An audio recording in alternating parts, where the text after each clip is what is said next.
여가 전반을 혁신해보겠다 이런 생각을 가지고 있는데요. 지금은 MZ세대, 특히 이분들은 굉장히 빠른 시간에 상품을 조회하고 결정을 하는 분들이기 때문에 그동안에 이제 컴퓨팅 역사를 보면은 언제나 클라우드가 저희는 승리를 해왔다고 생각을 하고 있고요. 안녕하세요. 저는 야놀자 사업개발 유닛을 맡고 있는 신성철입니다.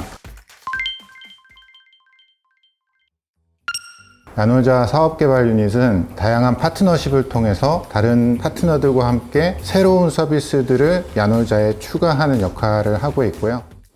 네, 맞습니다. 야놀자가 처음에는 숙박 앱으로 시작해서 그 다음에 여행 앱이 되었다가 지금은 이제 여가 전반을 다루는 앱을 지향하고 있는데요. 우리가 여가를 즐긴다고 하는 건 어떤 공간에 우리가 가서 무언가를 즐긴다는 걸 말하거든요. 저희가 하려고 하는 것은 공간이라고 하는 거를 디지털화해서 공간의 정보가 고객에게 자연스럽게 흐르도록 해서 여가 전반을 혁신해보겠다 이런 생각을 가지고 있는데요. 이 공간을 디지털화한다는 것은 이 공간 자체가 그냥 어떤 시스템에 의해서 정보를 자유롭게 이제 관리한다는 걸 말하거든요. 관리자가 따로 조작을 하지 않아도 고객이 자연스럽게 여기 접속해서 정보를 확인해보고 나에게 맞는 것을 구매할 수 있고 이런 것들을 좀 저희는 지향을 하고 있습니다. 가장 대표적인 거로는 리조트, 호텔 이런 데 가시면 프론트에서 굉장히 오랜 시간을 기다려야 돼요. 내가 예약을 했다라는 것을 이야기하고 나의 정보를 드리고 해서 이것을 매칭해서 실제로 제가 예약자임을 확인하고서 이 체크인이라고 하는 과정이 이루어지게 되는데요. 공간이 디지털화되어 있다라고 하면 고객이 호텔에 갔을 때 QR코드 하나만 가지고 키오스크에 이렇게 비추게 되면 바로 이제 나에 대한 확인이 끝나고 예약 정보에 대한 부분도 확인이 돼서 나에 맞는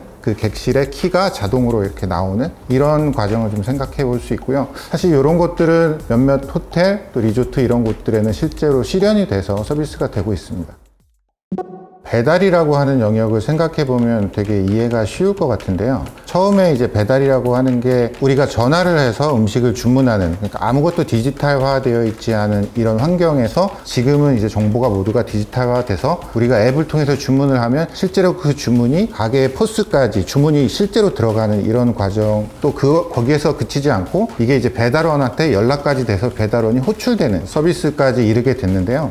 여행 업계를 이렇게 봤을 때는 여행 공급자들이 가장 디지털 전환이 되어 있지 않다라고 생각을 했어요. 그래서 숙박업도 있을 거고요. 또 레저 액티비티를 제공하는 것도 있을 거고요. 여러 가지 사업들이 있을 텐데 이런 것들을 디지털화하는 게 중요하다고 생각했던 이유는 과거에는 여행이라고 하는 상품이 어떤 기획에 의해서 미리 짜여져 있고 사람들을 모객을 해서 미리 신청한 사람들만 여행을 가는 개념이었다면 지금은 휴대폰을 통해서 내가 필요한 것만 담으면 바로 즉석에서 패키징이 되는 이런 것들을 좀 지향하고 있는데 그렇게 하려면 반드시 여행 서비스를 제공하는 공급자들의 시스템들이 디지털화가 되어 있어야 됩니다. 그래서 골프라든가 또는 레저라든가 이런 것들을 제공하는 B2B 사업자들에게 투자를 많이 하고 있는 것이죠.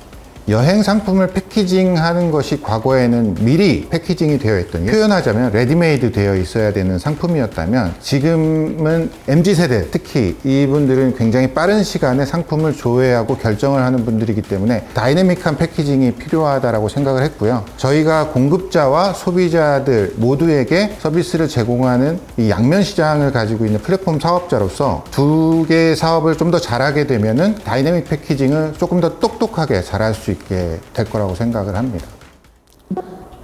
전 세계적으로 자국에 있는 회사가 대표적인 여행 회사를 하고 있는 나라가 그렇게 많지 않습니다. 글로벌 OTA라고 하는 곳들이 대부분은 이제 세계를 장악하고 있고 한국처럼 이렇게 자국 내의 회사들이 여행을 리드하고 있는 나라들은 그렇게 많지가 않아요. 해외 진출이라고 하는 거를 생각해 보면 예를 들어서 저희가 야놀자 중국판을 만들어서 중국 시장에 진출한다라고 하는 거는 그렇게 쉬운 일은 아닙니다. 이 중국이라고 하는 큰 나라에 그 많은 인구한테 저희 앱을 설치하게 하기 위해서는 엄청나게 많은 돈이 들 거고 저희는 사실은 야놀자가 과거부터 글로벌 사업은 계속 진행을 해왔습니다. 그동안에는 어떤 방식으로 했냐면 야놀자가 한국에 가지고 있는 레저, 숙박, 이 많은 상품들, 사실 한국에 있는 모든 상품들을 저희는 다 가지고 있는데요. 이 상품들을 해외에 있는 OTA들한테 저희가 공급합니다. 그래서 글로벌 OTA를 통해서 한국에 있는 어떤 숙박이나 레저를 예약하더라도 실제로 내부에서는 야놀자를 통해서 예약되는 것들이 굉장히 많습니다. 이게 어떻게 보면 저희의 이제 글로벌 비즈니스의 시작이었다고 볼 수 있는데요. 그 이후에는 많이 기사화된 것처럼 저희가 직접 클라우드 소프트웨어를 만들기도 하고 또 해외에 있는 회사를 인수하기도 해서 이 소프트웨어를 중심으로 해서 해외에 있는 여행 산업의 디지털 전환을 좀 리드하고 있는 상황에 지금 왔고요.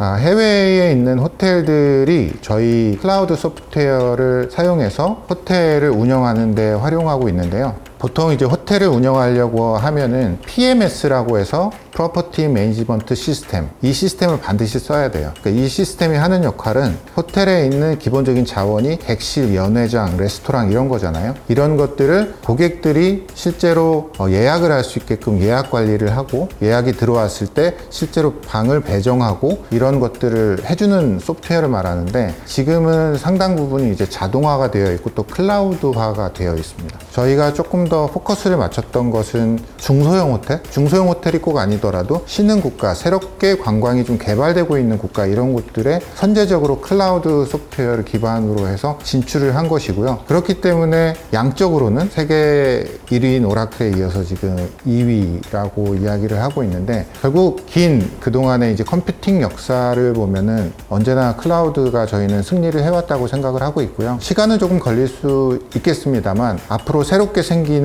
호텔, 리모델링을 하는 새로운 숙소, 우리나라에도 보면 생활 숙박 뭐 이런 것들이 많이 나오고 있는데, 그런 곳들은 그 간편함과 속도 때문에 저희 솔루션을 굉장히 많이 선택을 하실 거라고 생각을 하고 있습니다. 코로나 이후에 지금 벌써 2년 8개월째인데요. 사실 저희가 이제 작년에 예측할 때만 해도 올해 실적의 상당 부분은 해외에서 나올 거라고 생각을 하고 있었고요. 올해는 저도가 겪고 있는 것처럼 생각보다는 해외 시장이 빠르게 열리고 있지는 않고요. 해외에 나갈 수 있는 고객들이 많지 않다 보니까 국내에 있는 여행 상품을 찾을 수밖에 아직은 없게 됐고요.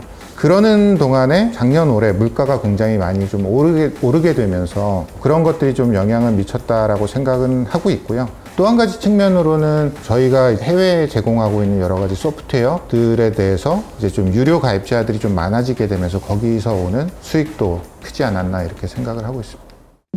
가장 큰 변화는 시간, 장소에 대한 편중이 없어졌다라고 하는 것이 될 수 있을 것 같아요. 장소에 대한 부분도 과거에는 특정 스팟들을 이제 좀 공략하는 느낌이었다면, 지금은 여기에 대한 수요도 전 세계의 여행 트렌드를 보면은 특정 스팟에 국한되지 않고 다양한 스팟들, 그동안에 자국민들이 외국을 나가지 못하면서 개발해 놓은 다양한 스팟들로 좀 퍼지는 느낌이 많이 들고요. 그 다음으로는 오버 투어리즘이라고 해서 특정 공간에 굉장히 많은 인원들이 몰리는 이런 것들을 경험하셨을 텐데, 오버 투어리즘의 대상이 되는 주요 여행지들이 거의 예약제로 많이 변경이 되고 있습니다. 사람들이 많이 몰리는 곳에서 입장권을 끊었지만 들어가지 못하고 포기해야 됐던 이런 경험들은 이제 더 이상 좀 없어지지 않을까라고 하는 생각도 들고요. 지금 좀 재밌게 저희가 바라보고 있는 거는, 코로나 기간 동안에 굉장히 전 세계에서 한국의 컬처에 대해서 되게 관심이 많아졌어요. 그래서 저희가 생각하고 있는 거는, 과거에는 이 한국에 와서 여행을 즐기는 분들이 대부분은 이제 여행객들이었어요. 근데 그분들께 숙박도 즐기고 레저도 즐기지만 공연, K컬처를 특별히 즐길 수 있는 좀 다이내믹하게 패키징해서 이분들한테 제공을 하면은 굉장히 여행 산업에서 큰 변화를 우리가 만들 수 있겠다. 저희는 이제 K-트래블이라고 그러는데 그 목표를 향해서 열심히 일하고 있습니다.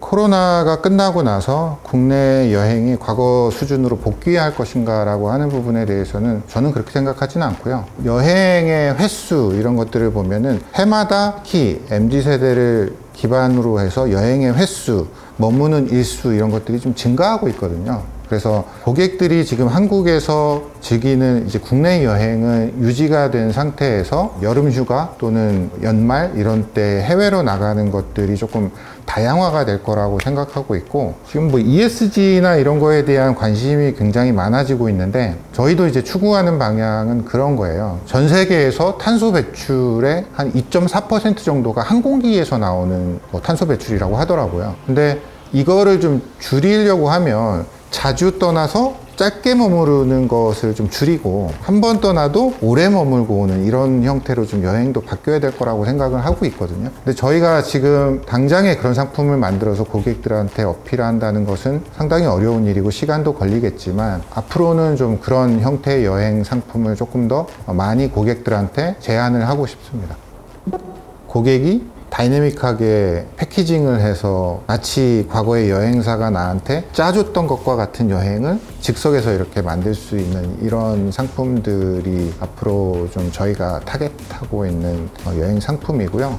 또 반대로는 워케이션을 지금은 최근에 여기 이제 워케이션이라고 하는 굉장히 좀 새로운 형태의 근무와 복지를 겸한 이런 상품들이, 저희 야놀자는 이제 기본적으로 복지 제도로 가지고 있기도 하지만 이것을 제대로 상품화해서 기업 고객들을 유치하고 싶다라고 하는 지자체들이 굉장히 좀 많아지고 있고요. 그런 지자체들하고 같이 기획을 해서 실제로 수도권에 있는 기업들을 좀 유치할 수 있도록 하는 프로젝트들을 지금 많이 하고 있습니다. 저희의 주요 파트너인 호텔 또 레저 운영사들이 주중에 고객들을 만날 수 있게 되기 때문에, 근데 또 재미있는 건 이 고객들은 주말 고객하고 카니발라이제이션이 발생하는 고객이 아닌 거예요. 그래서 이렇게 되게 되면 저희 파트너들이 조금 더 건강한 사업체를 운영하실 수 있고, 그러면 이제 저희하고의 파트너십도 더욱 돈독해질 수 있다고 생각을 하고 있습니다. 야놀자는 트래블 테크 기업입니다.